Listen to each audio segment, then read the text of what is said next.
మామూలుగా morning walking చేసేవాళ్ళు ఎవరైనా హెల్త్ కోసం ఈ మధ్యకాలంలో ఆరోగ్యం కోసం వయసుతో సంబంధం లేకుండా అందరూ వాకింగ్కి వెళ్తున్నారు.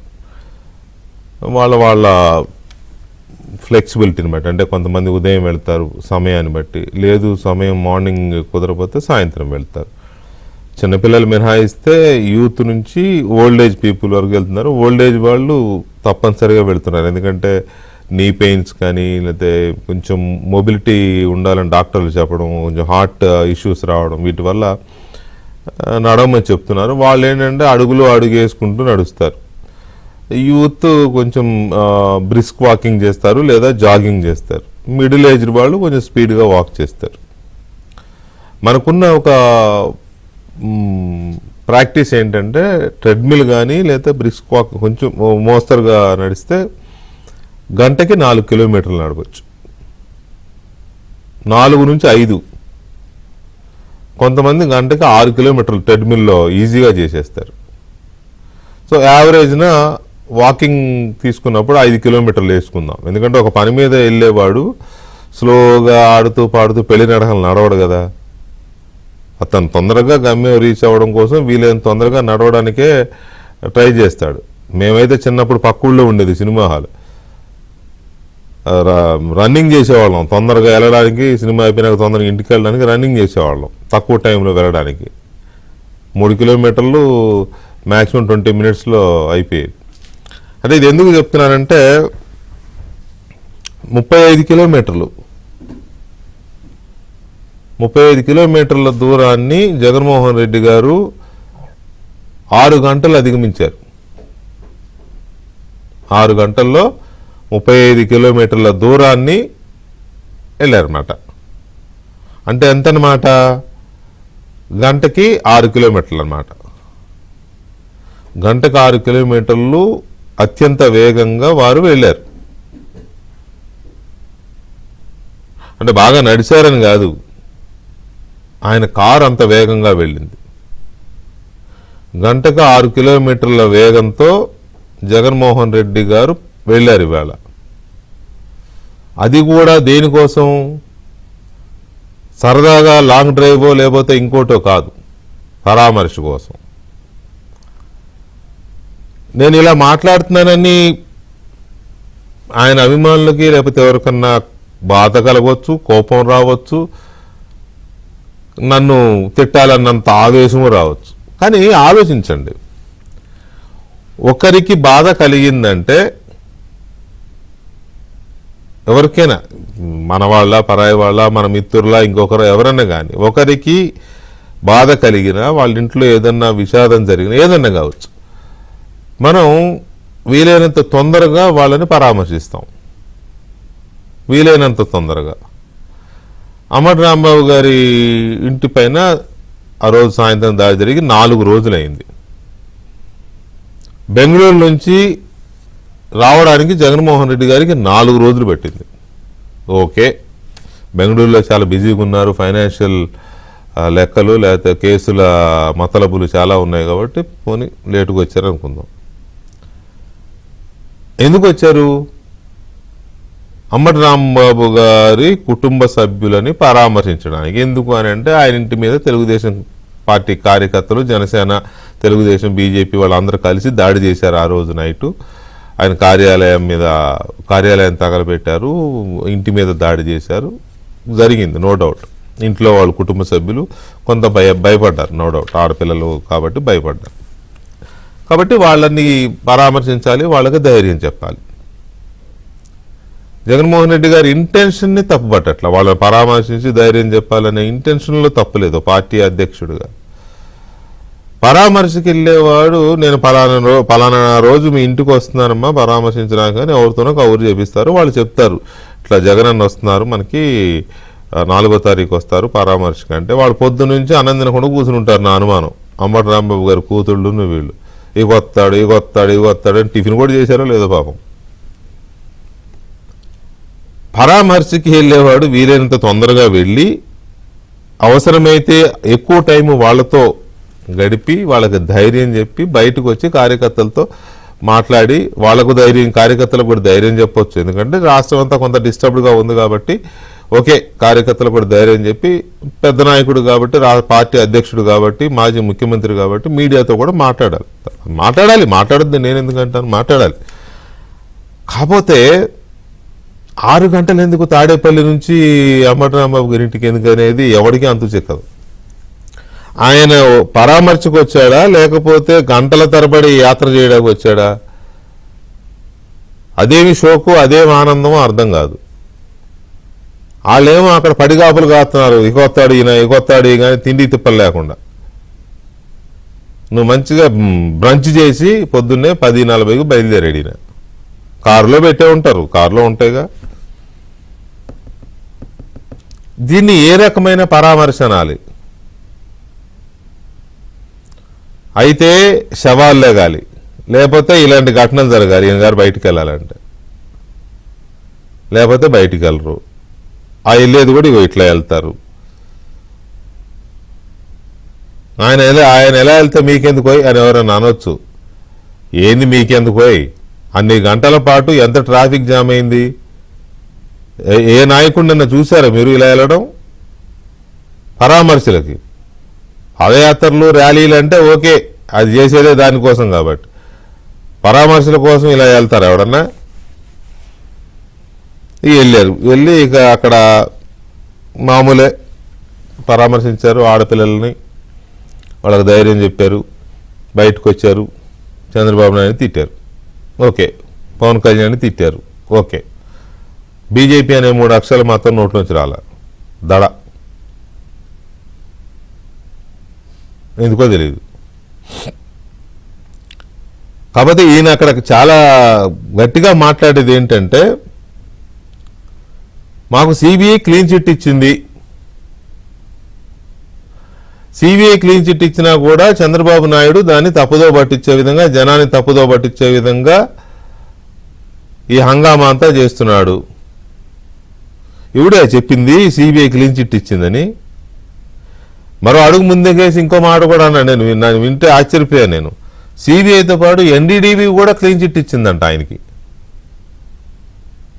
నేషనల్ డైరీ డెవలప్మెంట్ బోర్డు, గుజరాత్లో ఉన్న నేషనల్ డైరీ డెవలప్మెంట్ బోర్డు కూడా క్లీన్ చిట్ ఇచ్చిందంట.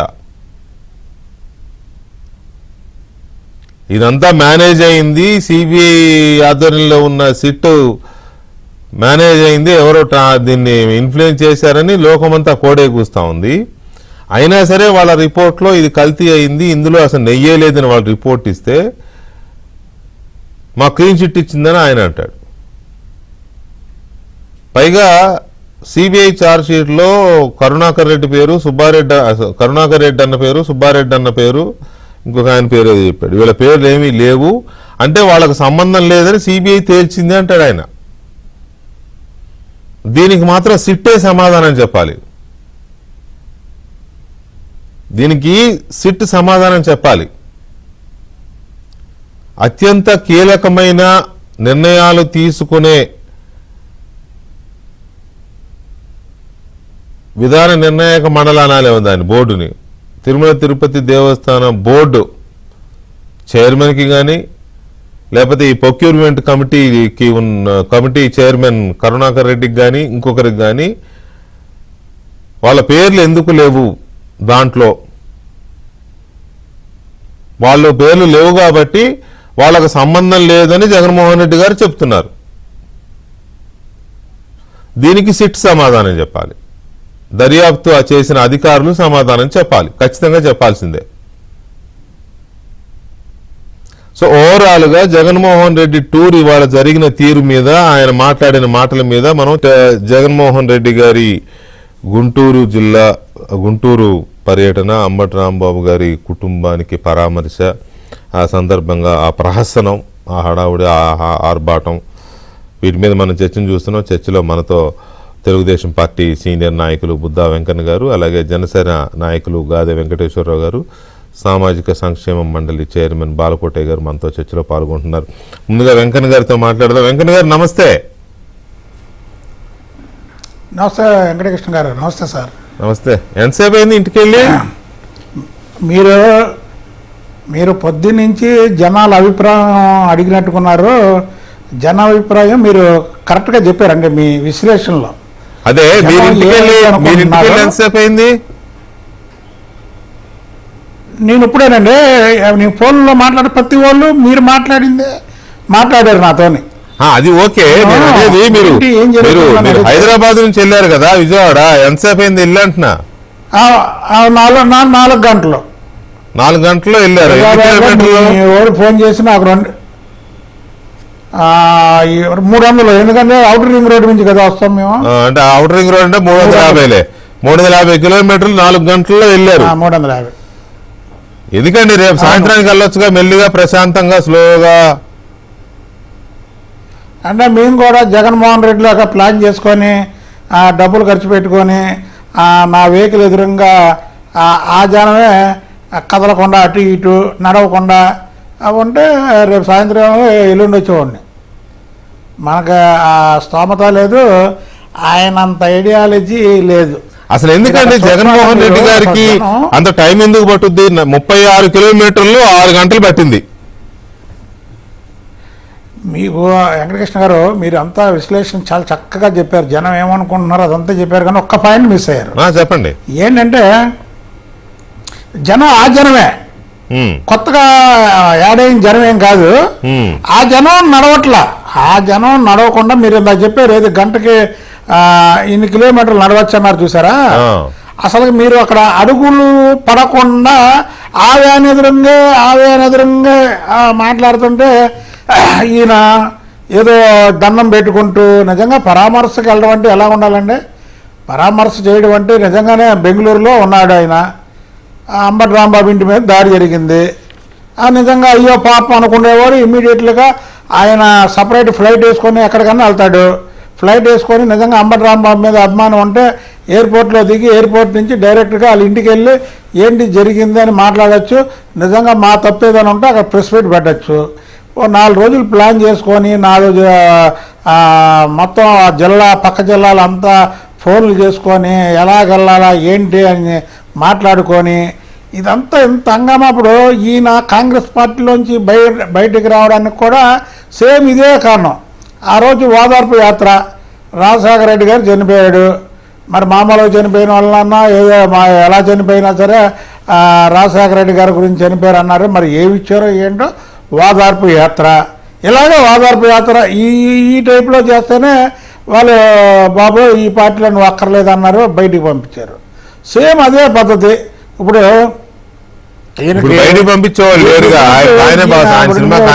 చెప్తానండి,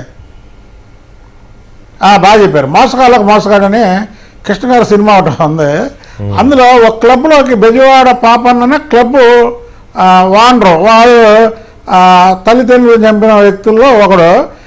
వాడు బయటికి రావాలంటే ఎలాగంటే అక్కడ వాళ్ళు చెప్తారు ఏమంటే ఏదన్నా అలజడి జరిగితే బయటకు వస్తాడు అని చెప్తారు. ఒకసారి కావాలంటే చూడండి, ఏదన్నా అలజడి జరిగితే వస్తాడు. అలాగే జగన్మోహన్ రెడ్డి ఇప్పుడు మీరు చెప్పారు, ఏదన్నా ఎక్కడన్నా దాడులు జరుగో లేకపోతే ఎంత అంటే ఇప్పుడు దీన్ని బట్టి ఏంటంటే ఈ దాడుల వెనకాతల వైసీపీ అస్తమే ఉంది. అక్కడ ఫ్లెక్సీలు కట్టడం, అక్కడ కావాలని వాళ్ళు గొడవ పెట్టుకొని తెలుగుదేశం పార్టీ వాళ్ళని రెచ్చగొట్టి చంద్రబాబు గారిని బూతులు మాట్లాడిన తర్వాత వాళ్ళ ఇంటికాడికి వెళ్తే ఇప్పుడు అక్కడ ఒక బీసీ మహిళ ఎమ్మెల్యే ఉంది, మా నాయకుడిని తిడితే వెళ్తారు, ఎవరైనా వెళ్తారు. మా నాయకుడిని అమ్మనా బూతులు తిడితే వెళ్ళకపోతే తప్పు, కానీ వెళ్తే తప్పు కాదు. బూతులు తిట్టాక వెళ్ళడం అనేది.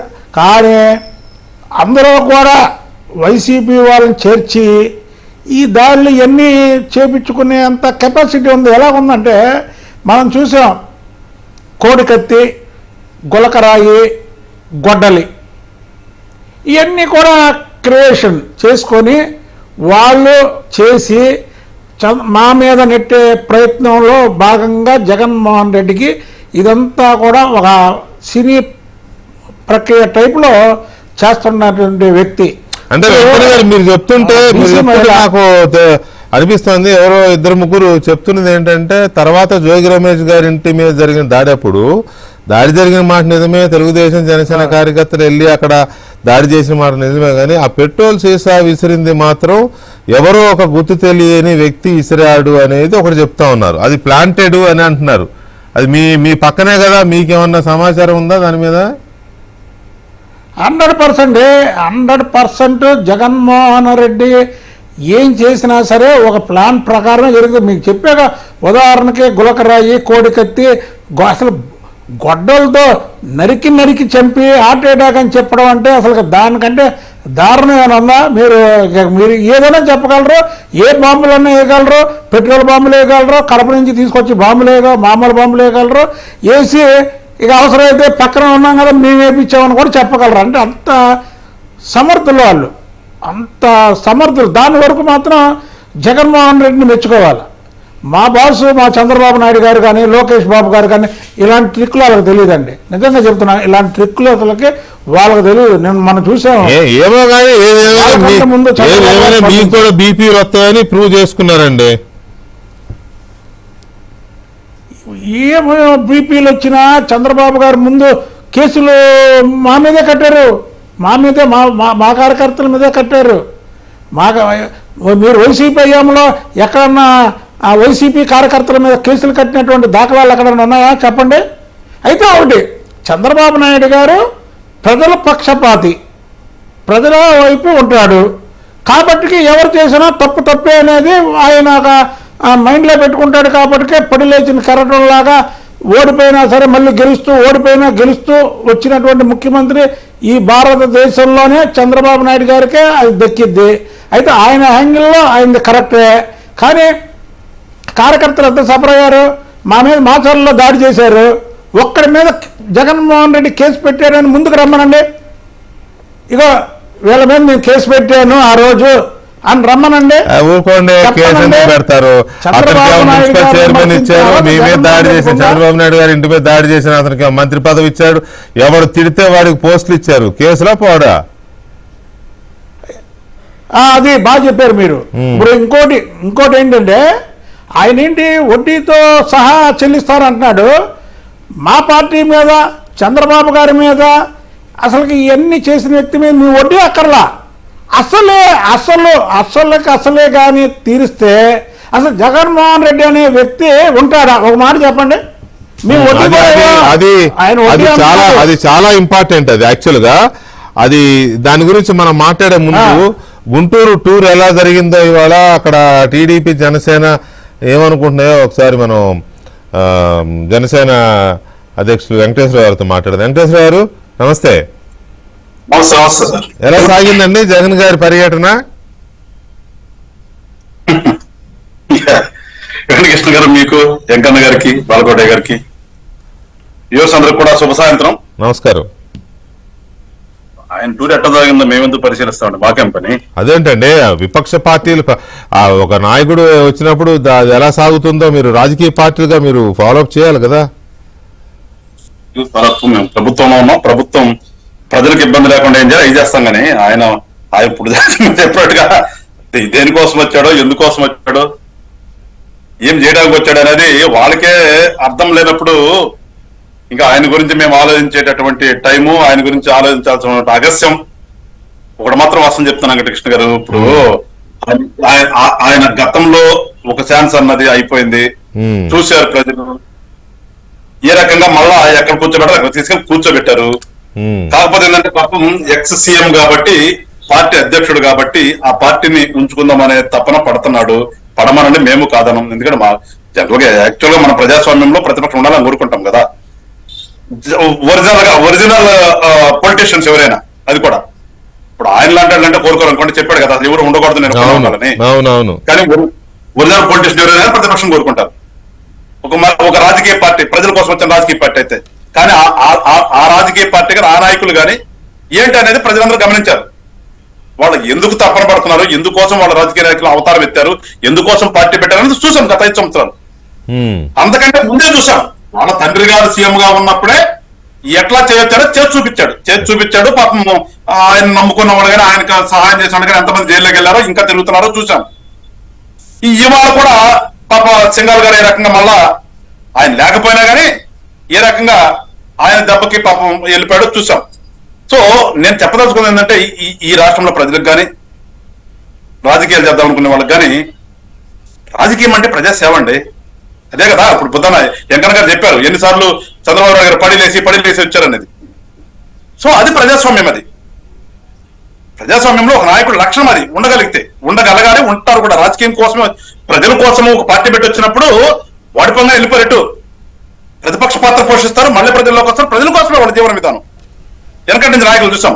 కానీ ఇక్కడ విచిత్రం చూశారు కదా, ముఖ్యమంత్రిగా ఉన్నప్పుడు మేము ఇల్లు కట్టుకున్నామని రకరకాలుగా మాట్లాడిన తర్వాత మళ్ళీ వెళ్ళిపోయిన తర్వాత ఇప్పుడు బెంగళూరులో ఉంటాం. అదేమంటే మీరు పోయినసారి ఎక్కడ ఉన్నారని ఈ ఏదో మాటలు తప్పితే వాళ్ళు అసలు అదే పొలిటీషియన్ ఎప్పుడు మాట్లాడారు? ఇప్పుడు మాట్లాడితే కదా. ఇవాళ ఒక పెద్ద పాపం చేశారు. ఆ పాపంలో ఎవరెవరు పాత్రదారులో ప్రజలందరికీ తెలుసు, ఆ చేసిన వాళ్ళకి తెలుసు. ఇవాళ పాపము ఏదంటారు, పాపం పట్టబయలైంది. ఇవాళ తెలిసిపోయింది. ఏమి చేయాలో అర్థం కాని ఒక నిస్సహాయ స్థితిలో ఏదో ఒక ఇంగ్లీష్ మీడియం కదా పెడదంతా, ఆ ఇంగ్లీష్ మీడియంలో కొట్టినటువంటి రిపోర్ట్ని తీసుకొచ్చి ఏదో చెప్పాలనే ప్రయత్నం చేస్తూ దానికి ఏదో ఒకటి డైవర్ట్ చేయాలి. వాళ్ళకి తెలిసింది అదే కదా. ఇవాళ వాళ్ళ పాపం బయటకు వస్తుంది. దాన్ని డైవర్ట్ చేయాలంటే ఏదో గొడవ చేయాలి. మాకు తెలిసిన మొదటి నుంచి అదే కదా. అసలు మాకు ఏదో రకంగా గొడవ చేయటము, అన్రెస్ట్ క్రియేట్ చేయటము, ఆ అన్రెస్ట్ ద్వారా వీళ్ళ మీద ఏదో రాకుండా ఉంటుందని అనుకుంటారు. అసలు ఆల్రెడీ వెళ్ళిపోయింది జనాల్లోకి. జనము ఆల్రెడీ 2024 ఎలక్షన్లోనే వీళ్ళు పనికిరారు ఈ రాష్ట్రం అని చెప్పి అనుకున్నారు. ఏదైతే తిరుమలలో జరిగిన అపచారం ఉందో ఆ అపచారంలో చేసినటువంటి ప్రతి ఒక్కరు ఎవడెవడు అపచారం చేశారో కూడా ప్రజలందరూ కూడా గమనించారు. ఇప్పుడు ఎవరు కామన్ మ్యాన్ వాళ్ళ ఆంధ్రప్రదేశ్ లో కానీ లేదంటే ప్రపంచవ్యాప్తంగా ఉన్నటువంటి ఈ యొక్క తిరుమల తిరుపతి దేవస్థానం దేవుని కొలిసేటటువంటి వాళ్ళు ఎవరిని అడిగినా కానీ ఆ పాపంలో లిస్ట్ ఎవరంటే మనకంటే ఎక్కువ చెప్తారు వాళ్ళు. అవును. ఈవెన్ రోజు మనం మాట్లాడుతున్నాం, మనమన్నా కొన్ని పేర్లు మర్చిపోతాం కానీ వరుసగా పేర్లు చెప్తారు వాళ్ళ. ఒక విలేజ్కి వెళ్ళి తిరుమల వెళ్ళేటటువంటి ఒక భక్తుని కనుక మనం అడిగితే ఏంట్రా పాపం జరిగిందంటే ఎవరెవరు పాత్రదారంటే వీళ్ళు ఎవరెవరు పాత్రదారులో అధికారుల దగ్గర నుంచి ఈ సోకాళ్ళు బ్యాచ్ వరకు అందరి పేర్లు చెప్తారు. అట్లా వెళ్ళిపోయింది. ఇవాళ వాళ్ళు ఎన్ని చేసినా కానీ ఇంకా దాన్ని ఏదో రూపుమాపాలనే ప్రయత్నం కానీ లేదంటే డైవర్ట్ చేయాలని అవ్వదు. కానీ వాళ్ళు చేసిన దౌర్భాగ్యం ఏంటంటే ఏదో మేము చేసేసి అల్లదురు సృష్టిస్తే అందులో ఎందుకు ఎంచుకున్నారంటే రాంబాబు గారు కూడా ఇక్కడ ఎందుకు ఎంచుకున్నారంటే రాజధాని పక్కన కదా. ఇప్పుడు రాజధాని పనులు శరవేగంగా జరుగుతున్నాయి. రాజధానిలో బ్రహ్మాండంగా నాకు తెలిసి ఒక 2 years లో అమరావతి రాజధాని అనేది ఏ రకంగా మనకు కనిపిస్తుందో చూడబోతున్నాం. సో ఇక్కడ ఈ ప్రాంతంలో అన్రెస్ట్ క్రియేట్ చేయాలి. ఎందుకంటే గుంటూరు జిల్లాలో ఉంది కదా, ఉమ్మడి గుంటూరు జిల్లాలో ఉంది. ఇక్కడ అన్రెస్ట్ క్రియేట్ చేసి ఇక్కడ గొడవ చేస్తే ఇప్పుడు చాలా పెద్ద ఎత్తున మనకి ల్యాండ్ అవుతున్నాయి. ఎంఓఏలు చేసుకున్న వాళ్ళందరూ కూడా గతంలో లాగా ఏదో చేశాము, మేము ఇన్ని లక్షల కోట్లు వచ్చినాయి, అన్ని లక్షల కోట్లు వచ్చినాయి, మేము దావాస్ వెళ్ళొచ్చాము, వైజాగ్ లో ప్రెస్ పెట్టాము, సమ్మిట్ పెడితే ఎవరెవరిని సాక్షి పేపర్లని లేదంటే సాక్షిలో ఇంకోళ్ళు అందరూ తీసుకెళ్లి సూటు బూటేసి కూర్చోబెట్టారు కదా అక్కడ. అప్పుడు చెప్పారు. కానీ మా లెక్కలు కాదు కదా. ఇవాళ గ్రౌండ్ అవుతున్నాయి, ఆన్ గ్రౌండ్ అవుతున్నాయి. అందరూ కూడా ఒప్పుకున్న వాళ్ళందరూ కూడా వచ్చి వాళ్ళ పెద్ద ఎత్తున రేత్రి పగలు కూడా పనులు చేస్తున్నారు. సో ఈ ప్రాంతంలో మళ్ళా అలజడులు సృష్టించాలి. వాళ్ళ ధ్యేయం అదే కదండి. ఆ ధ్యేయం ఎంచుకునే వాళ్ళ సంబంధం లేకుండా మీ పాపం పట్టబడిన తర్వాత ఫ్లెక్సీ పెట్టొద్దనడానికి వీళ్ళు ఎవరండి అసలు? అయితే అది కొంచెము చర్చించే ముందు ఒకసారి బాలకోటయ్య గారి దగ్గర నేను ఒక డౌట్ తీర్చుకోవాలనుకుంటున్నాను. బాలకోటయ్య గారు నమస్తే. ఇప్పుడు జగన్మోహన్ రెడ్డి గారికి సంబంధించిన దృశ్యాలు లేకపోతే ఆయన్ని చూపిస్తుంటే చాలా మంది మెసేజ్లు పెడతా ఉంటారు, ఎందుకండి మాకు అతన్ని చూపిస్తారు, మాకు ఇష్టం లేదండి, దయచేసి చూపించబోకండి అని కొంతమంది మెసేజ్లు పెడతారు. అది తప్పు కదా. అది అంతైనా ఆయన మాజీ ముఖ్యమంత్రి, పార్టీ అధ్యక్షుడు, ఆయన ప్రోగ్రామ్స్ కవర్ చేయాలి, మంచి చెడు విశ్లేషించాలని ఎథికల్ జర్నలిజం వాల్యూస్తో నేను చర్చలు పెడుతుంటే వాళ్ళే పెడుతున్నారు మెసేజ్లు. ఏమనంటే మీకు వేరే పని లేదా, ఎంతసేపు మా జగన్ అని మా మీదే మా సార్ మీదే మా అన్న మీదే చర్చలు పెట్టాలి వాళ్ళు అంటారు. వీళ్ళు చూపించొద్దు అంటారు, వాళ్ళు చూపించొద్దు అంటారు. ఈ రెండు సింక్ అవుతున్న విచిత్రంగా నాకు అర్థం కాని పరిస్థితి ఏంటంటే, మరి అలాగని మరి వీళ్ళు ఊరుకుంటున్నారంటే సాక్షులు అదే భజన కదా. ఈ రెండింటి ఎలా చూడాలా మనం? బాలకోటయ్య గారు. వెంకటేష్ గారు నమస్తే. నమస్తే. బుద్ధ వెంకన్న గారికి అలాగనే గాదే వెంకటేశ్వర గారికి కూడా నమస్కారాలు. నమస్కారం.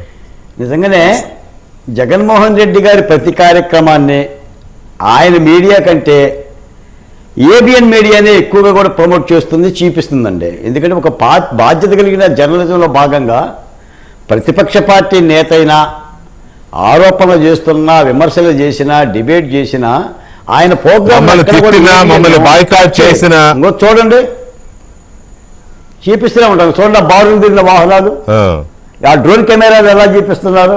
అవును. ఇప్పుడు నేను మాట చెప్తాను సార్, నత్తలకే జగన్మోహన్ రెడ్డి గారికి పోటీ పెట్టి పరామర్శ యాత్ర పెడితే నత్తలే గెలుస్తాయి. అంటే ఇప్పుడు బుద్ధ వెంకన్న గారు హైదరాబాద్ నుంచి 350 కిలోమీటర్లు 4 గంటల్లో వచ్చాడు. తాడేపల్లి నుంచి గుంటూరు 36 కిలోమీటర్లు 7 గంటలు వెళ్ళాడు జగన్మోహన్ రెడ్డి గారు. అలసి సొలసి ఇలా దండం పెట్టుకుంటూ. అసలు ఇంకో మాట కూడా చెప్పాలి ఈ సందర్భంగా. నాకు అనిపించింది, ఏ చీలిసింగయ్య మృతదేహమో, ఏ చీలిసింగయ్య లాంటి దళితుడి యొక్క భౌతికాయం చూడాల్సి వస్తుందని భయపడ్డాను నేను ఈ రోజున. ఎందుకంటే ఒక పక్కన పోలీసులు కొంత 9 వాహనాలు వెళ్ళండి, కొంత ఇబ్బందిగా ఉంటుంది వాతావరణం అని చెప్పినా కూడా పోలీసుల ఆజ్ఞ ధిక్కరించి 30 సెక్షన్ ఉన్నా, 140 సెక్షన్ ఉన్నా కనీసం పోలీసులకు సమాచారం కూడా ఇవ్వకుండా మొత్తం నేషనల్ హైవేలో ఒక రోడ్డు అంతా కూడా ఆక్యుపై చేసి నిదానంగా నడుచుకుంటూ ట్రాఫిక్ మొత్తం అస్తవ్యస్తం చేసి ప్రయాణికులను ఇబ్బందులు పాలు చేసి అంబటి రాంబాబు గారి కుమార్తె భార్యను కూడా ఇబ్బందికి గురి చేసి ఎప్పుడు వస్తావో తెలియదు, ఎన్ని గంటలకు వస్తావో తెలియదు, కూర్చోవాలో తెలియదు, నిలబడాలో తెలియదు, ఆ పరిస్థితి తెచ్చేసి ఈయన యాత్ర కొనసాగించాడు. కానీ నాకు ఒకటి అర్థమైంది ఏంటంటే, జగన్మోహన్ రెడ్డి గారికి తన దాకా వస్తే తత్వం బోధపడుతుందని చెప్పేసి కొంత బోధపడినట్టుందండి, కొంత జ్ఞానం కలిగినట్టుంది. ఎందుకంటే అరే మన కార్యకర్తలకే కాదురా బీపీ, ఇంకో పార్టీ తెలుగుదేశం పార్టీ కార్యకర్తలు కూడా బీపీ వస్తుంది, మన దగ్గరే కాదురా కర్రలో, తెలుగుదేశం పార్టీ కార్యకర్తల దగ్గర కూడా కర్రలు ఉంటాయి, మనమే కాదురా వాళ్ళకు కూడా కొంత కోపాలు వస్తాయని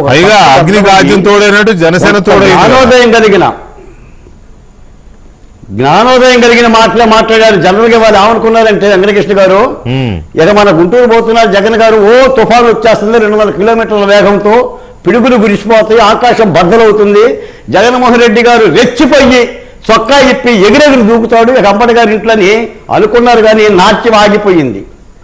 నాట్యం ఆగిపోయి ఏదో 2 మాటలు అంబటి గారు అంటే, ఏదో 2 మాటలు అంటే తర్వాత ఏదో క్షమాపణ చెబితే అనే పరిస్థితికి వచ్చింది. నిజానికి అంబటి గారు క్షమాపణ చెప్పి ఉంటే ఏ ఒక్క తెలుగుదేశం కార్యకర్త ఇంటి ముందు ఉండేవాడు కాదండి.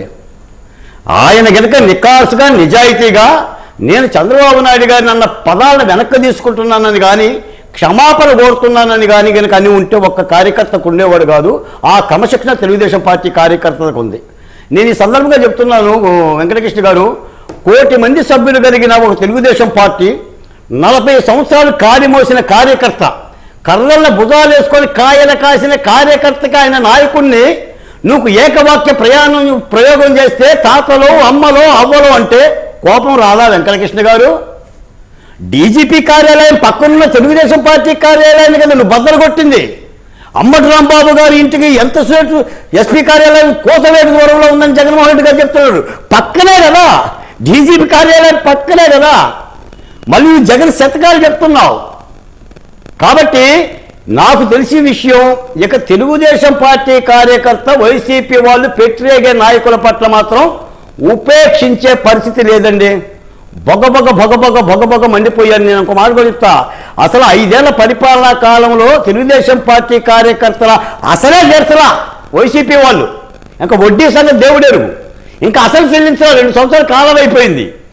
ఏదైనా చంద్రబాబు నాయుడు గారు ధర్మరాజు గారి లాగా పద్ధతిగా ప్రజాస్వామికంగా సిట్లు వేసి విచారణ సంస్థలు వేసి తప్పు చేస్తేనే లోపల. ఒక మాట చెప్తే ఈ సందర్భంగా బుద్ధ వెంకన్న గారు, భువనేశ్వరి దేవి గారిని అసెంబ్లీలో అవమానపరిచినందుకు ఎవరన్నా అరెస్ట్ చేశామంటే ప్రభుత్వం, చంద్రబాబు నాయుడు గారు కానీ లోకేష్ గారు కానీ ఎవరినైనా చర్యలు తీసుకున్నారంటే?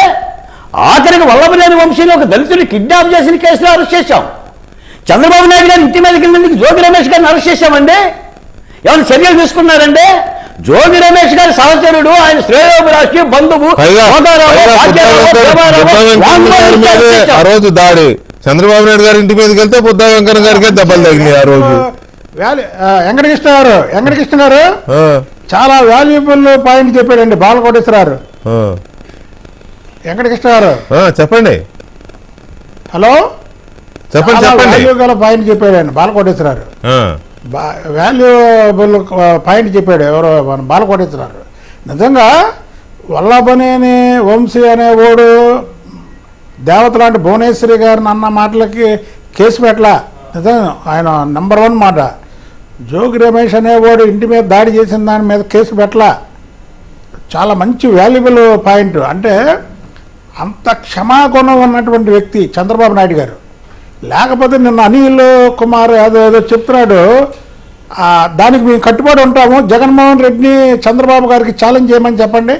ఏమని పోలీసులంట పక్కకు పెడితే 24 గంటల్లో వాళ్ళు మేము తేల్చుకుంటారంట. రమ్మనండి, తేల్చుకుందాం. తెలుగుదేశం పార్టీకి కొన్ని సిద్ధాంతాలు ఉన్నాయండి. చంద్రబాబు నాయుడు గారు కొన్ని విలువలు గల మనిషి అండి. ఆయన ఈ గొడవలు ఇవన్నిటికీ ఒప్పుకోరు. వెంకటేశ్వర గారు కూడా ఒక మంచి పాయింట్ చెప్పాడు ఇందాక. వీళ్ళిద్దరూ చాలా, అంటే ఇప్పుడు వయసులో నాకంటే పెద్దవాళ్ళు అయి ఉండొచ్చు. ఆయన దావోస్ వెళ్ళి, ఆ దావోస్ పర్యటనకి వెళ్ళి పెట్టుబడులు తీసుకొచ్చి ఇప్పుడు ఈ అమరావతి ఎక్కడైతే ఇది అవుతుందో దీనికి కావాలని ఒక పథకం ప్రకారం రెచ్చగొట్టి అక్కడ ఇంటికాడికి వెళ్తే అందులో జనం కలిసి అక్కడ చేసి ఇక్కడ జోగి రమేష్తో మాట్లాడించి ఇక్కడ తెలుగుదేశం కార్యకర్తలకి ఆగ్రహం వచ్చేలాగా మాట్లాడించి అందులో వాళ్ళని కలిపి ఇదంతా ఒక కుట్రపూరితమైనటువంటి వాతావరణం చేయడమే కాకుండా ఇంకోటినే వెంకటకృష్ణ గారు కులాల మధ్య ఇక్కడ చిచ్చు పెడదామని చూస్తాం. అదే ఒకసారి వెంకన్న గారు ఇక్కడ ఆ విషయమే కులాల మధ్య చిచ్చు పెట్టాలనే ఒక కుట్ర కానీ, రెండోది ఏదో విషపూరితమైన విత్తనాలు నాటుతున్నాడు చంద్రబాబు నాయుడు అనేది ఒక మాట అన్నారు. ఈ అంశం ఇక మనం అసలు విషయంలోకి వస్తే వెంకన్న గారు ఆయన ఏమంటాడంటే పదే అంటారు, ఇవాళ కూడా అది రిపీట్ చేశారు. చంద్రబాబు నాయుడు ఒక విషపూరితమైన విత్తనం నాటుతున్నాడు, అది ఆ విత్తనం పెరిగి పెద్దదై రేపు మేము అధికారంలోకి వచ్చినప్పుడు ఆ చెట్టు కింద మా వాళ్ళు కూర్చుని ఇంతకంటే ఎక్కువ చేస్తారు, అది మానుకోమంటున్నాడు. అది మీరు నాటుతున్న విత్తనమా లేకపోతే ఆయన నాటెళ్ళిన విత్తనం తాలూకు రియాక్షన్స్ ఇవి? సార్ వాళ్ళ తండ్రి తాతల దగ్గర నుంచి ఇది వారసత్వం అండి. అది జగన్మోహన్ రెడ్డిది.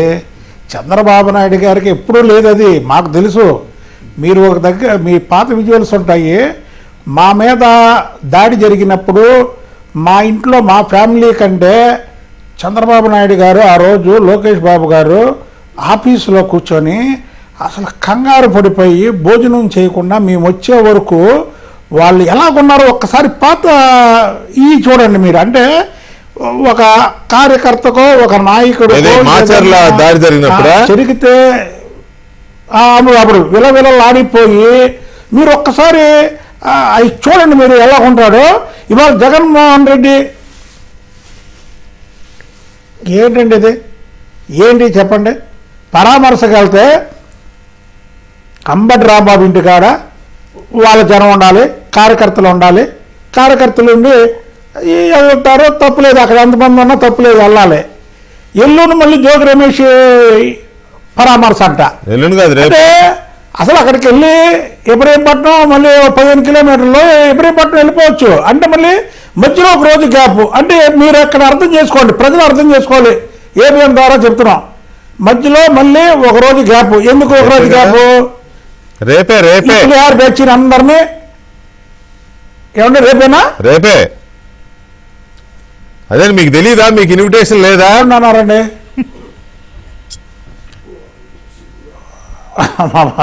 ఇన్విటేషన్ ఎందుకు ఉంటుంది మాకు, కానీ ఎల్లుండి అన్నారండి. లేదు రేపేలే. సరే రేపే. ఒకరోజు గ్యాప్ ఎందుకండి? ఈ వెంటనే వెళ్ళొచ్చుగా. ఇప్పుడు అక్కడి నుంచి వచ్చారు, వెంటనే వెళ్ళొచ్చుగా. అవును, వెంటనే వెళ్ళొచ్చు కదండి. అంటే మళ్ళీ ఈ పులిహార బ్యాచ్ అందరినీ పోగు చేయాలా? పోగు చేసుకొని బాలకోట గారు చెప్పారు చూసారా, జగన్మోహన్ రెడ్డి కంటే నత్త ఇంకా కొద్దిగా స్పీడ్గా నడుతుందని. మళ్ళీ రేపు మళ్ళీ దానికంతా ప్లాన్ చేసుకోవాలా. ఈ ప్లాన్ చేసుకోవడానికి ఈ సమయం ఇదంతా ఏంటంటే కులాల మధ్య రెచ్చగొట్టడం. అసలు ముద్దరాజు గారు పద్మనాభరెడ్డి గారికి ఏం సంబంధం అండి? ఎలక్షన్ ముందు పవన్ కళ్యాణ్ గారిని ఎన్ని తిట్లు తిట్టాడండి. ఎలా గెలుస్తాడో ఆయన చూస్తాడు, పేరు మార్చేసుకున్నాడు రాజకీయాల నుంచి తప్పుకుంటానన్నాడు ఆయన. అదే ఆయన వెంటనే లేఖ రాశాడు, నిన్న జైలుకి వెళ్ళి పరామర్శించాడు. అంటే ఏంటంటే జగన్మోహన్ రెడ్డి ఒక ప్లాన్ ప్రకారం రాష్ట్రంలో రానున్న రోజుల్లో కులాల మధ్య చిచ్చు పెట్టడానికి పథకం పన్నుతున్నట్టు నాకైతే అనిపిస్తుంది. ఇప్పుడు ఏ పవన్ కళ్యాణ్ గారిని అయితే ముద్రగడ్డ పద్మనాభరెడ్డి ఛాలెంజ్ చేసి ఆయన్ని ఎలా గెలుస్తామని ఛాలెంజ్ చేసినటువంటి వ్యక్తి ఆ లేఖలో చూడండి ఎలా రాశాడు. పవన్ కళ్యాణ్ గారి వల్ల గెలిచారు, సరే కూటమి అన్నాక ఎవరి వల్ల ఎవరు గెలిచినా అంతా బాగున్నాం కదా. బాగుంటే ఏంటంటే అక్కడ ఏంటంటే అంటే ఇది బ్రిటిష్ వాళ్ళు ప్రేలాపాలను అన్నమాట అవి. ఎవరో ఒకరు తెలుగుదేశం వాళ్ళు ఏదో ఒకటి మాట్లాడతారు, దాన్ని పెద్ద చేద్దామని. వెంకటకృష్ణ గారు మీరు అక్కడ ఆ చిన్న పాయింట్ మిస్ అవుతున్నారు. ఎందుకంటే తెలుగుదేశం పార్టీ వాళ్ళు ఏదన్నా చిన్న మాట దాని మీద ఏదన్నా మాట్లాడితే దాన్ని బూచిగా చూపించి దాన్ని పెద్ద చేస్తారు. రాజకీయాల నుంచి తప్పుకుంటున్నాను అన్నాడు. నిన్న అంబటి రాంబాబుని వెళ్ళి పరామర్శించి వచ్చాడు. అంటే మీరు ఇదంతా ఎక్కడి నుంచి తాడేపల్లి ప్యాలెస్ నుంచి జరుగుతుంది. రానున్న రోజుల్లో ఈ రాష్ట్రంలో కులాల మధ్య చిచ్చు పెట్టడానికి జగన్మోహన్ రెడ్డి ఒక పన్నాగం పన్నుతున్నాడు. దయచేసి ఎవరో కూడా ఆ ట్రాప్లో పడకండి. అలాగే మీరు అన్నదే కరెక్ట్. రేపు ఏదో పెళ్లి ఉందంట, పెళ్లికి వెళ్తున్నాడంట, అందుకని అదే మండలి చైర్మన్ గారి అబ్బాయిది మ్యారేజ్ ఉందంట, అందుకని రేపు కాకుండా ఎల్లుండి వెళ్తున్నారంట ఇబ్రహీంపట్నం జోగి రమేష్ గారి ఇంటికి. మీరు అన్నదే కరెక్ట్. బాగా చెప్పారు. ఎందుకంటే నాకు పోలీసు వారు చెప్పారు ఎల్లుండని. అదే మళ్ళీ చెప్పాలి కదా, మనం కరెక్ట్ చెప్తేనే మళ్ళీ వైసీపీ వాళ్ళకి ఇన్ఫర్మేషన్ అందుద్ది. వాళ్ళు ఎల్లుండి మళ్ళీ రేపు అనుకో వచ్చేస్తే కష్టం కదా. ఎల్లుండి వస్తారు. ఇంకో సంగతి, మీరు పెళ్లికి వెళ్ళడం కాదు, ప్లాన్ చేసుకోవడం. మళ్ళీ మీరు కొద్దిగా జగన్మోహన్ రెడ్డికి ఫేవర్ గా మాట్లాడుతున్నట్టుంది. ప్లాన్ చేసుకోవాలి కదండి ఆయన. అదే వెంకటకృష్ణ గారు ప్లాన్ చేసుకోవాలి కదా ఎల్లుండికి. అప్పుడప్పుడు మాట్లాడాలండి జగన్మోహన్ రెడ్డికి ఫేవర్ గా. ఎప్పుడు మీకే మాట్లాడితేట, ఆయన నాయకుడే కదా. అదే ఇప్పుడు అదే ప్లాన్ చేసుకోవాలి సార్. మీకు ఏదో గంట 2 గంటలు కూర్చొని చేసుకునేది కాదు అది. చాలా ప్లాన్ చేసుకొని పద్ధతి ప్రకారం వాళ్ళ విజన్ వేరు. చంద్రబాబు నాయుడు గారి విజన్ ఏమో ఈ రాష్ట్రాన్ని ఎలా బాగుపరచాలి, పెట్టుబడులు ఎలా తేవాలి, యువతకు ఉద్యోగ అవకాశాలు ఎలా కావాలి, బడుగు బలైన వర్గాలను ఎలా ముందుకు తీసుకురావాలి అనేది ఆయన విజను. ఈయన విజను గొడవలు తేడా నరకాలి. జగన్మోహన్ రెడ్డి వెంకటేశ్వర గారు ఇక్కడ జగన్ గారు మాట్లాడింది కొంత ఆశ్చర్యంగాను ఇదిగా కనపడింది. ఏమంటాడంటే ఆయన వెంకటేశ్వర గారు ఏంటది ఈయన అంబటి రాంబాబు గారు కాపు టైగర్ అంట. కాపు టైగరు నైతిక విలువలతో బతికాడు, నైతిక విలువలతో కూడా రాజకీయం చేస్తాడు అన్నారండి వెంకటేశ్వర గారు అంబటి రాంబాబు గారిని జగన్మోహన్ రెడ్డి గారు. మీరు వాళ్ళ లీడర్ గా సార్ అనాలి. దానికంటే ఒక 30 సెకండ్స్ ఒక ఫ్లెక్సీ మీద చెప్పి మాట్లాడుతుంది. చెప్పండి. ఇప్పుడు ఆయన ఫ్లెక్సీ ఎందుకు పెట్టారని చెప్పి గింజుకున్న ఈ బ్యాచ్ అంతా మీకు గుర్తుండే ఉంటది. గతంలో పేదలకి పెత్తందారులకి అని చెప్పేసి పోస్టర్లు వేశారు రాష్ట్రం. అవును. మా నాయకుల్ని కించపరుస్తూ ఏదో పల్లకిలు మోస్తున్నట్టుగా పెట్టి చేశారండి. గుర్తుందండి? గుర్తుంది. అట్లానే రాజధానిలో మా నాయకులు అందరి దిష్టి బొమ్మలు పెట్టి వాటికి మా నాయకులు ఫోటోలు ఎత్తికించి కింద క్యాప్షన్లు పెట్టారు. రాష్ట్ర ప్రజలందరూ ఒకసారి గుర్తు తెచ్చుకోవాలి ఇవన్నీ కూడా. అవును. సిద్ధం సభలను పెట్టి సిద్ధం సభల్లో మా నాయకులు అది బెలూన్ బొమ్మలు పెట్టి బెలూన్ బొమ్మలకు మా నాయకులు ఫోటోలు ఎత్తికించి దాన్ని వాళ్ళ కార్యకర్తతో తన్నెచ్చటము గుద్దెచ్చటము పిచ్చి సెట్లనే చేశారు. అవును, వైజాగ్ లో కూడా పెట్టారు అలాగే సేమ్. ఎట్లా మాట్లాడతారండి వాళ్ళ ఫ్లెక్స్ అని? మేము పెట్టింది ఒక గవర్నమెంట్ ఏజెన్సీ ఇచ్చినటువంటి దాన్ని ప్రజలకు తెలియబరుద్దామని పెట్టాం. వాళ్ళకి పిచ్చి సెట్లు మేము చేయలే. అది ఒకసారి వాళ్ళు తెలుసుకోవాలి. ఇకపోతే మీరు కాపు టైగరు అని మాట్లాడేటటువంటి వీళ్ళు అదే అంబటి రాంబాబు గారిని వాళ్ళ ఫ్యామిలీని నేను ఇవాళ అడుగుతున్నాను. మీకు కులం గుర్తొచ్చింది, ఓకే. పవన్ కళ్యాణ్ గారిని రోజు ఇష్టం వచ్చినట్లుగా మాట్లాడినటువంటి ఎంబటి రాంబాబు గారు ఏ కులమని మాట్లాడాడినా? పవన్ కళ్యాణ్ గారు వేరే కులమని తిట్టాడా, రెడ్లని తిట్టాడా, కమ్మాలని తిట్టాడా, లేకపోతే ఇంకో కులమని తిట్టాడా? ఆ రోజు గుర్తు రాలేదు ఇంకే సేమ్ కులం అనేది. పేరు నాని గారు అయితే అసలు భయంకరం కదా పవన్ కళ్యాణ్ గారిని. అసలు వీళ్ళకి అదే పని కదండి, వీళ్ళకి ఇచ్చిన టాస్క్ ఏంటి? పొద్దున్నే లెగిస్తే ఇక్కడ అంబటి రాంబాబు కానీ అదే నా పేరు నాని ఒక అతను కానీ లేదంటే ఇంకో అక్కడ కూడా ఒక గుడివారం, వీళ్ళకి ఏంటి వీళ్ళు అందరూ కూడా వీళ్ళ ఎజెండా ఏంటి? పవన్ కళ్యాణ్ గారి గురించి మాట్లాడాలి. అంత చెప్పి వీళ్ళకి ఏమన్నా అరే మంత్రిగా చేశాడు, మంత్రిగా చేసినప్పుడు ఏంటంటే నీ శాఖ గురించి చెప్పంటే నా శాఖ గురించి నాకెందుకు, నేను పవన్ కళ్యాణ్ గారు తిట్టడం కోసం పెట్టానని చెప్పిన ప్రభుత్వం కదైనా. అలాంటి వాళ్ళు ఇవాళ వచ్చి ఎట్లా మాట్లాడతారంట కులం గురించి? నీకు కులం అయితే నువ్వు ఎక్కడున్నావు? జగన్మోహన్ రెడ్డి గారి పట్ల ఉన్నావు కదా, పవన్ కళ్యాణ్ కాపు గారి పట్ల నువ్వు కదా, నువ్వు లేకపోతే అంతమంది ప్రజారాజ్యం వచ్చింది, ప్రజారాజ్యం కాపు పట్ల ఉన్నావా? అయిపోయి ఏదో ఒక డిబేట్ లో ఎవరో ఒక యాంకర్ అడిగితే కాపులందరూ తాగుబోతులు, తిరుగుబోతులు, వ్యభిచారులు, వీళ్ళు వాళ్ళ గురించి నన్ను ఎందుకు అడుగుతున్నారని చెప్పేసి అసలు నేను కాపును కాదనే పద్ధతిలో మాట్లాడినటువంటి వ్యక్తి ఆయన. అవునవునవును, అది బాగా వైరల్ కూడా అయింది అప్పుడు. నన్ను ఎందుకు వాళ్ళలో కలుపుతారు, నేనేదో సపరేట్, నేను గాంధర్వుడిని అని చెప్పుకున్న అటువంటి ఈ ప్రబుద్ధుడు ఇవాళ ఎట్లా మాట్లాడతారండి వీళ్ళు? అసలు జరిగిన ఇన్సిడెంట్ కి గానీ ఆయన ప్రవర్తనకు గానీ కులానికి గానీ ఆయన సంబంధం ఉందా? అరే నువ్వు ఒక ఎమ్మెల్యేవి గతంలో, ఒక ఎక్స్ మినిస్టర్ గతంలో, ఇప్పుడు ఒక జిల్లాకి అధ్యక్షుడు గానో పార్టీ నాయకుడు ఉన్నావు. నువ్వు నీ పార్టీ నాయకుడు కోసము నీ పార్టీ నాయకుడు ఫోటో పెట్టారని వచ్చి గొడవ చేసావు. దానికి కులానికి సంబంధం ఏంటి? అసలు సంబంధం ఉండాలి కదా, ఎక్కడో ఏదో సంబంధం ఉండాలి కదా. కుల గొడవలు అంటే కుల గొడవలు వేరు. ఇప్పుడు ఆయన కాపు టైగర్ అన్నది ఎందుకంటే ఇప్పుడు ఇదే రేపు కులాలను రెచ్చగొట్టడానికి ముందుగానే ఒక మాట వదిలేడు. కానీ ఇక్కడ గమనించాల్సిన విషయం ఏంటంటే, కాదండి, ఇక్కడ గమనించాల్సిన విషయం ఏంటంటే వెంకటేశ్వర గారు, అంబటి రాంబాబు గారు ఎక్కడ కూడా నేను కాపును కాబట్టి నా మీద దాడి చేశారు అని ఎక్కడ అనలేదండి. అది గమనించాల్సిన విషయం. జగన్మోహన్ రెడ్డి వెళ్ళి అక్కడ దాంట్లో అగ్గిరా చేసే ప్రయత్నం అనమాట. కాపు టైగరు, నైతిక విలువలు, నైతిక రాజకీయాలు ఇవన్నీ మాట్లాడా. అంబటి రాంబాబు గారు ఆ విషయంలో నేను ఒకటి మాత్రం ఎండార్స్ చేస్తాను. అంబటి రాంబాబు గారు ఎక్కడా కూడా నేను కాపు కులస్తును కాబట్టి నా మీద దాడి చేశారు అని అనలేదు కదా. నిన్న వాళ్ళ అమ్మాయి మాట్లాడింది, అందుకనే అంటున్నా. నిన్న వాళ్ళ అమ్మాయి మాట్లాడిందని చెప్తున్నా, ఇవాళ జగన్మోహన్ రెడ్డి గారు మాట్లాడిందని చెప్తున్నా. ఏమి నైతికత అండి? సత్తెనపల్లిలో పిల్లలు సెప్టిక్ ట్యాంక్ క్లీన్ చేస్తూ పడి చచ్చిపోతే సీఎంఆర్ చెక్ వస్తే సగం డబ్బులు నాకు ఇచ్చి తీసుకెళ్ళమని చెక్కుని టేబుల్ మీద పెట్టుకున్న వ్యక్తి అండి ఆయన. అవును, వికలాంగుల దగ్గర కూడా 200 వసూలు చేశాడు అంటారు. అదే నైతికత. సంక్రాంతి సంబరాలని చెప్పి పెట్టి టిక్కెట్లు లాటరీ టిక్కెట్లు అమ్ముతుంటే నేను కేసు పెట్టాను. ఇవాళ ఎఫ్ఐఆర్ ఆయన మీద కేసు పెండింగ్ ఉంది. ఇవాళ అదేమన్నా అంటే కాదు అదేమంటే మీ కేసులు లేక పెట్టుకున్నారులే అంటారు. అది కాదండి, దొంగ లాటరీ యాక్ట్ కింద పెట్టించాను వెంకటకృష్ణ గారు. అది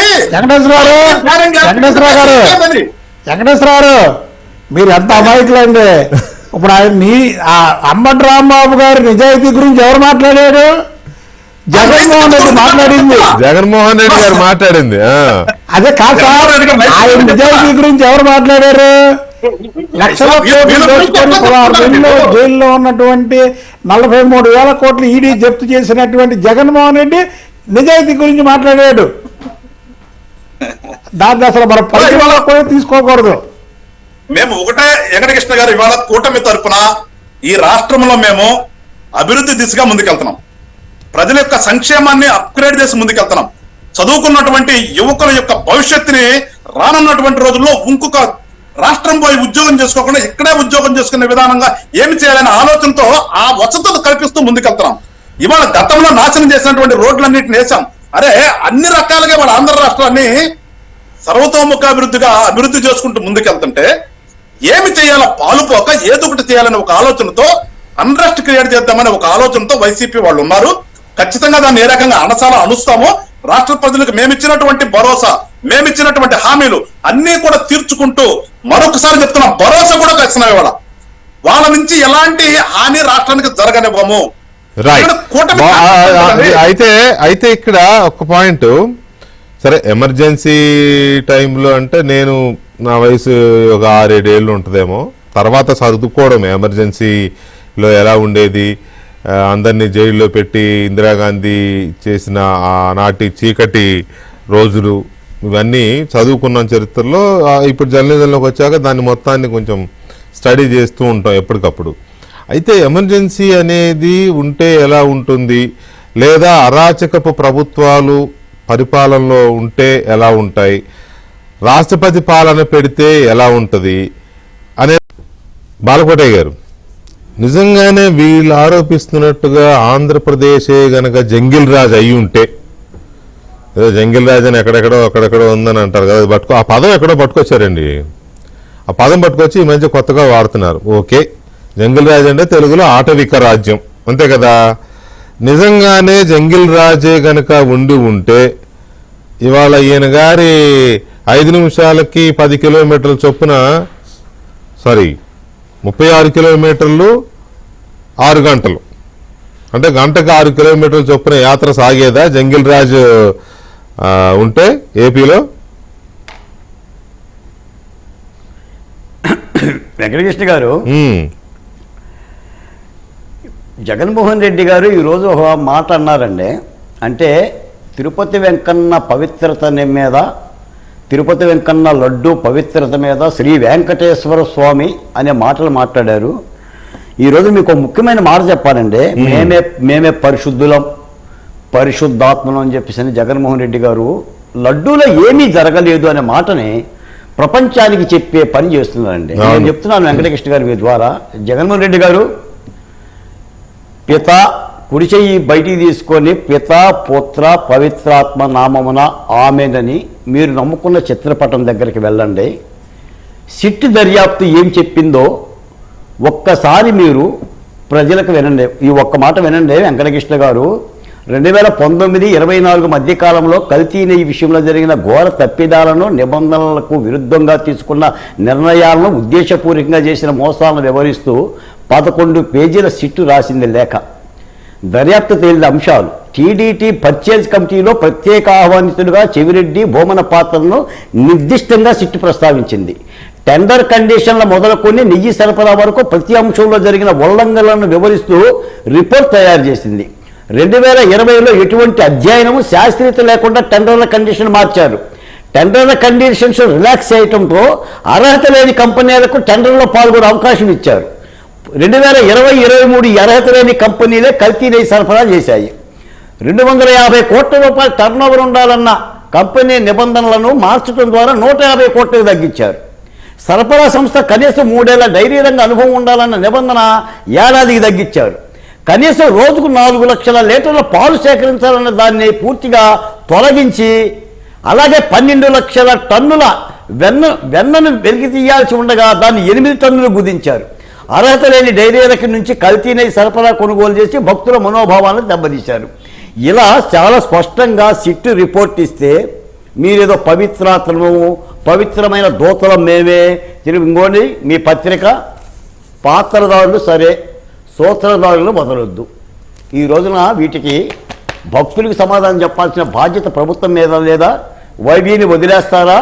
సూత్రధారులు వదలొద్దు. నిన్న కేబినెట్ ఇదే అంశం మీద చర్చించింది. ఈ రోజున తిరుపతి వెంకన్న పవిత్రతను ఎవరు కాపాడాలి? అది ప్రభుత్వ బాధ్యత కాదా? కొన్ని కోట్ల మంది భక్తుల, దేవదేవుని భక్తుల మనోభావాలని ఎవరు రక్షించాలి?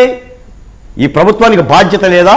ఆ బాధ్యత నెరవేరుస్తుంటే మీరు కల్తీ చేసి, అపఖ్యాతి పాలు చేసి, తిరుపతి వెంకన్నకి డిక్లరేషన్ ఇవ్వటానికి కూడా మనసరాని మీరు పవిత్రత గురించి మాట్లాడుతున్నారు. మీకు ఒక మాట చెప్తాను వెంకటకృష్ణ గారు, నిజంగా శ్రీకృష్ణుడిలాగా అలుగుట్టయ్యే ఎరుంగని అజాత శత్రువే అలిగిన నాడు అని అన్నట్టుగా చంద్రబాబు నాయుడు గారు గనక ధర్మరాజు గారిలా కాకుండా జగన్మోహన్ రెడ్డి గారి కక్షపూరిత రాజకీయాల్లో 1% సడలింపించినా తెలుగుదేశం కార్యకర్తలు తాడేపల్లి వెళ్ళిపోతారు, బెంగళూరు వెళ్ళిపోతారు. అది తెలుసుకోవాలి జగన్మోహన్ రెడ్డి గారు. మీ వెకిలి మాటలకి, మీ వెకిలి చేష్టలకి, మురికి మాటలకి, రాయలేని పదాలకి పురుష పెట్టండి. మీరు ప్రజాస్వామ్యంలో ఉన్న నాయకులుగా గుర్తించండి. మీరు కులాలను రెచ్చగొట్టి, మతాలను రెచ్చగొట్టి, మీరు వ్యక్తిత్వ హననం చేసి, నేను చెప్తున్నాను ఇదే డిబేట్లో ఒక జనసేన మహిళ ఫోటో పెట్టి వీర మహిళ కాదు వీర్య మహిళ అని రాసినా నీ వైసీపీ సోషల్ మీడియాకి ఏం సమాధానం చెప్తా చెప్పండి? మీరు హన్నం చేయలేదా? ఏంటో ఫ్లెక్సీలు, మీ రాతలన్నీ ఫ్లెక్సీలే కదా. ఉదయాన్నే మీ పత్రికలో వచ్చాయి ఫ్లెక్సీ రాతలే కదా, అన్ని అబద్ధాలే కదా. చంద్రబాబు నాయుడు గారి చేతి కత్తిచ్చిన నీ పత్రికకి ఒక ప్రమాణం ఉందా? ఆ ఫ్లెక్సీని ఏమంటారు జగన్మోహన్ రెడ్డి గారు? ఏమంటారు? మా అంబటన్న ఏం చేశాడు, మా అంబటన్న ఏం మాట్లాడాడు తెలియదా? ఏం మాట్లాడాలో తెలియదా? పట్టాభి ఏం మాట్లాడారండి? మీరు పట్టాభి గారు మాట్లాడిన మాటలకి డిక్షనరీలో ఎత్తుకున్నారు. అంబటి మాటలకి డిక్షనరీ అక్కర్లా. పచ్చిగా మన పాము గినక బుట్ట నుంచి బయటకు వచ్చినట్టుగా కారులో నుంచి తలకాయ బయటికి పెట్టి మరి అక్కడికి పోలీసులు అధికారులు సార్ మీరు వెళ్ళండి సార్ ప్లీజ్ సార్ అని చెప్పి అంటున్నా కూడా నువ్వు పెద్ద పోటుగాళ్ళలాగా వచ్చేసి రెచ్చగొడితే ఏమంటారండి దాన్ని? రేపు వెళ్తున్నా జోగి రమేష్ గారి దగ్గర. అసలు జోగి రమేష్ కిత్తా పత్తా ఉందండి, నర్సింగ్ వెంటికలే కదండి. ఏం మాట్లాడతారండి లోకేష్ గారిని? ఏం మాట్లాడారు చెప్పండి? మళ్ళీ మీరు మేము బీసీలో ఇల్లు తగలబెడతారా? ఎవరైనా తగలబెట్టారు? అంబటి రాంబాబు గారిని హత్య చేయడానికి 5,000 మంది కార్యకర్తలు కావాలా? హత్య చేస్తారట? అసలు తెలుగుదేశం పార్టీ కార్యకర్తలకు ఆర్గనైజ్గా ఉంటే ఇప్పుడు అవసరమా? ఆ మాత్రం చేయలేరా? ఈ రాష్ట్రం నుంచి వెళ్ళగొట్టారు కదండి తెలుగుదేశం కార్యకర్తల్ని. అదే గదిలో పెట్టి బంధించి దేవినేని ఉమ, ధూళిపాల నరేంద్ర, అచ్చెన్నాయుడు, కొల్లు రవీంద్ర, రఘురామకృష్ణరాజు గారు 5 ఏళ్ళు నియోజకవర్గంలో కాలు పెట్టలా. నియోజకవర్గానికి రోజుకోలేకపోయింది కదా ఒక పార్లమెంట్ ఎంపీ చంద్రబాబు నాయుడు గారు ఎంత హేళన చేశారు, ఎంత మురికి మాటలు మాట్లాడారు. ఏంటి సార్ ఇవన్నీ? ఇప్పటికైనా జగన్మోహన్ రెడ్డి గారు ఫుల్ స్టాప్ పెట్టండి. మీరు పెదబాల శిక్ష చదవండి, వేమన శతకం చదవండి, సుమతి శతకం చదవండి. మీ జగన్ శతకం వద్దు, సజ్జల శతకం అసలు వద్దు. సర్లేండి, రాసిచ్చిన పెదబాల శిక్ష, చిన్న బాల శిక్ష, మీరు అన్ని సార్ ఏదైనా కొంచెం ఈజీగా చేసే సలహాలు ఇవ్వండి సార్. సాధ్యం కాని సలహాలు ఎందుకు ఇస్తారు బాలకోటయ్య గారు? మీరు సాధ్యపడకపోతే ప్రజలే సమాధానాలు చెప్తారు. తెలుగుదేశం కార్యకర్తలు నేను చెప్తున్నాను సార్, ఎపిసోడ్ తో ఇక ఈ మురికి వెంకన్న గారు వీళ్ళు మాట్లాడితే రెడ్ బుక్ రాజ్యాంగం ఉంది, రాష్ట్రపతి పాలన పెట్టాలి, రెడ్ బుక్ రాజ్యాంగం ఉంది, రాష్ట్రపతి పాలన రెడ్ బుక్ రాజ్యాంగం ఉంటే ఆయన ఇంట్లోంచి బయటకు కదులుతాయండి? అసలు బెంగళూరు నుంచి ఏపీకి రాగలుగుతారా? లోకేష్ బాబు గారు గన్నవరం మీటింగ్ లో మాట అన్నాడు. ఏం మాట్లాడాడంటే రెడ్ బుక్లో ఎవరెవరు ఏమేం చేస్తున్నారో వాళ్ళ పేర్లు రాస్తున్నాం అన్నాడు. కానీ మేము అధికారంలోకి వస్తే వాళ్ళు వేసేస్తావో లేదా పొడి చేస్తావో అని అంటప్పుడు మీ దాంట్లో బ్రేకింగ్ చూసి ఛాన్స్ ఇవ్వమన్నా. అంబటి రాంబాబు తిట్టాడంట, తర్వాత సారీ చెప్పేశాడంట. జగన్మోహన్ రెడ్డి గారిని ఓ ప్రశ్న అడుగుతున్నా, ఆయన్ని అదే మాటలని సారీ చెప్తే ఊరుకుంటారా చెప్పండి? ఇప్పుడు పట్టాభి అన్న మాటకను అసలు ఇతను అన్న మాటకి ఏమన్నా పొంతన ఉందండి? పట్టాభి అన్న మాటకి ఇప్పుడు అంబటి రాంబాబు అన్న మాటకి పొంతన ఉందా?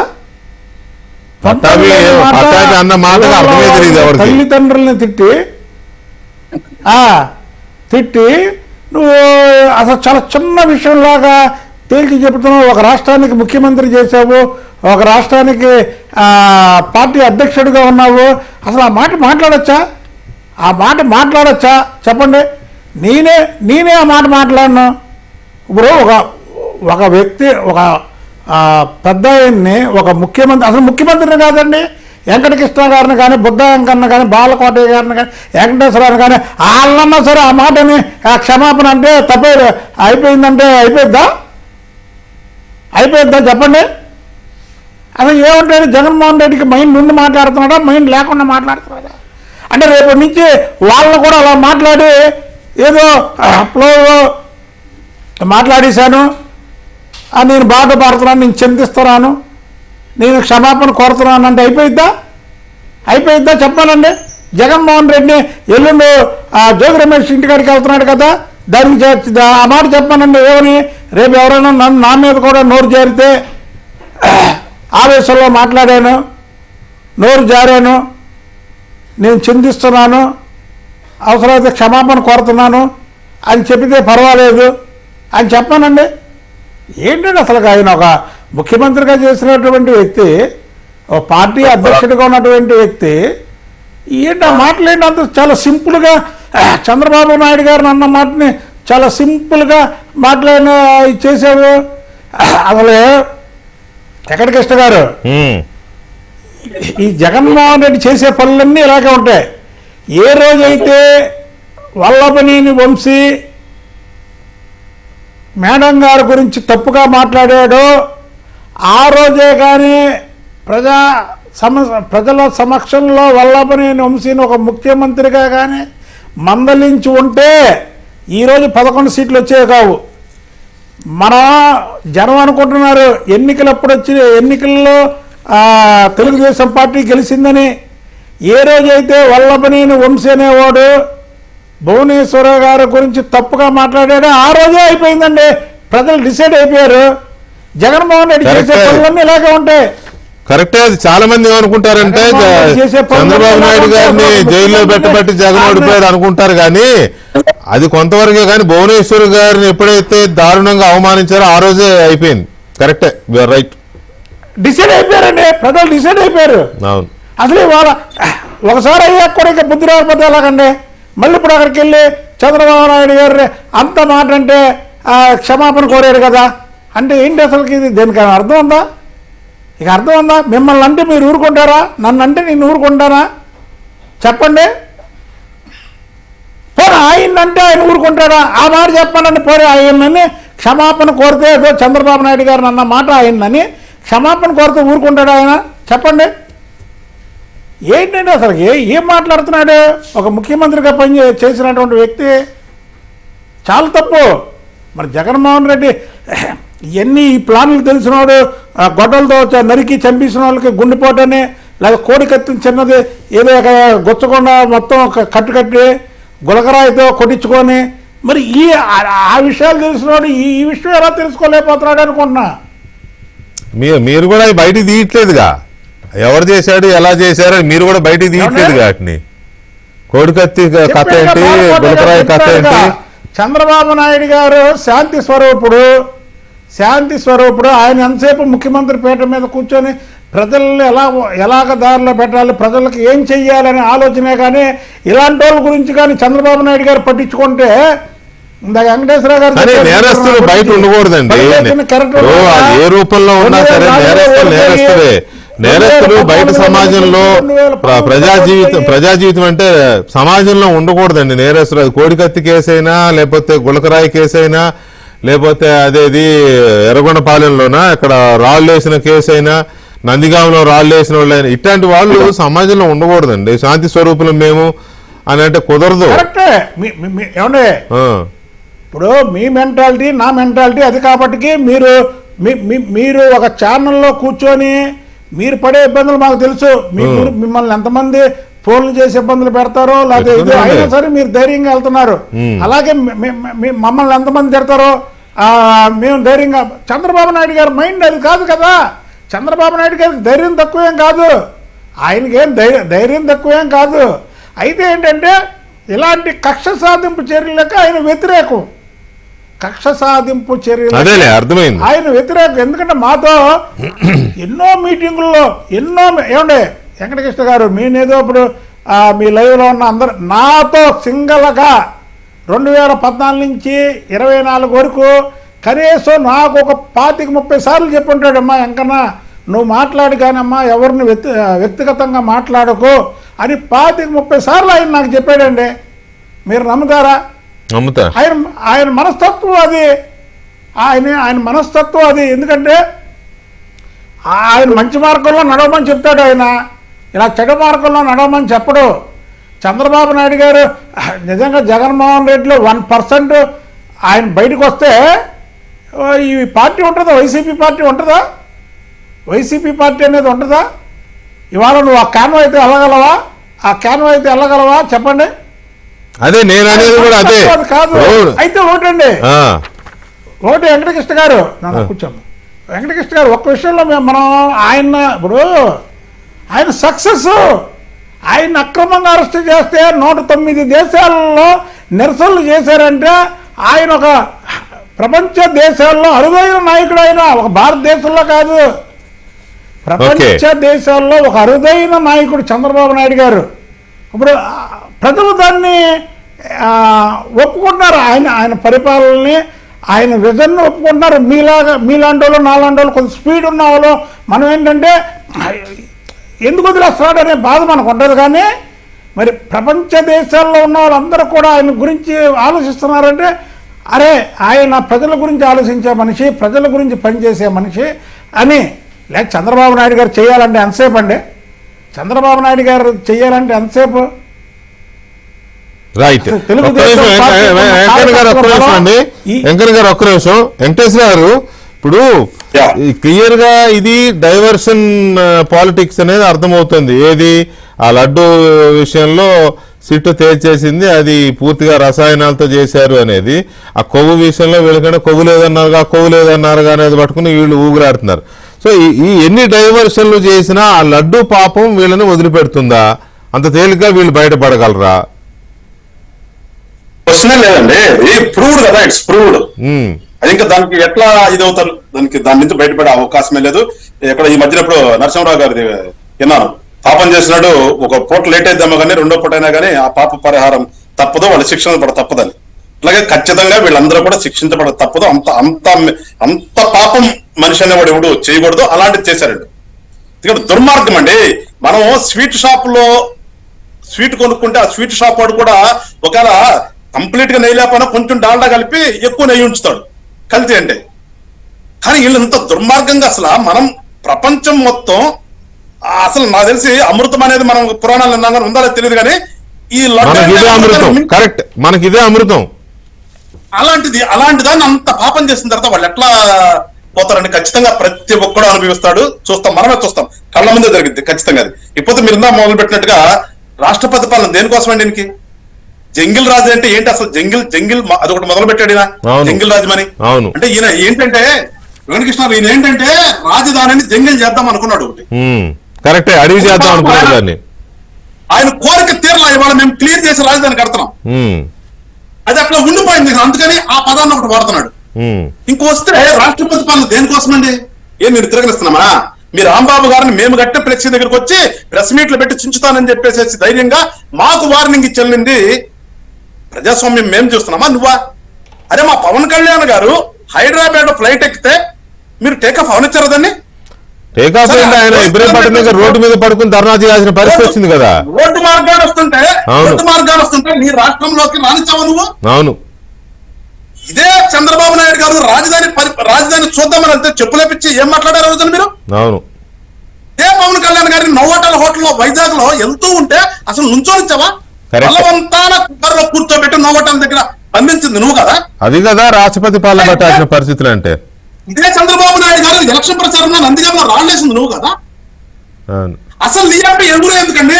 నీ పార్టీలో గెలిచినటువంటి ఎంపీ రఘురామకృష్ణారావు గారు టైం అయిపోయే వరకు మళ్ళా కూటమిలో గెలిచే వరకు కూడా అతను సొంత నియోజకవర్గంలోనికి రాలేని పరిస్థితి చేసినటువంటి నువ్వు అప్పుడు పెట్టాలా రాష్ట్రపతి పాలన? ఇప్పుడు పెట్టాలా?